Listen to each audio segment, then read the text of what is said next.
కల్కి మూవీ హిట్టా ఫ్లాపా? ఇప్పుడు నాగభూషణ్ గారు, ప్రభాస్ గారు వీళ్ళు కలిసి వచ్చి సినిమా తీశారంటే ఆ సినిమా హిట్ ఆఫ్ ఫ్లాప్ అనకూడదు. ఆ సినిమా థియేటర్లో చూడని వాడి జీవితం utter flop. Thank you so much. ఎలా ఉంది కల్కి 2898D? మొన్న 27కి రిలీజ్ అయ్యేది కాకుండా దానికంటే ముందు రిలీజ్ అయింది. అప్పటి నుంచి వెయిట్ చేసి చూసిన తర్వాత 100 పుష్పలకు ఈ సినిమా పోయా. 100 పుష్పాలు తీసిన తర్వాత కూడా కల్కి ముంగలు పనికిరావు ఆ సినిమాలు. ఏం తెలియట్లేదు అబ్బా, క్లారిటీ లేదు. ప్రభాస్ అన్న ఎలా ఉన్నారు? లుక్ వైజ్ గా బాగున్నారా?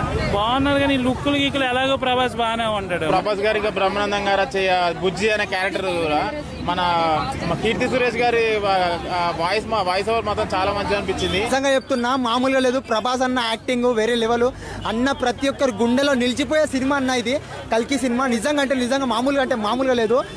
ఎలాంటి సినిమాలు వచ్చినా ఈ సంవత్సరంలో రికార్డు గిన్నీస్ బుక్ రికార్డ్ ఎక్కబోతుంది భయ్యా కల్కి సినిమా. ఆ విఎఫ్ఎక్స్ కానీ అప్పుడు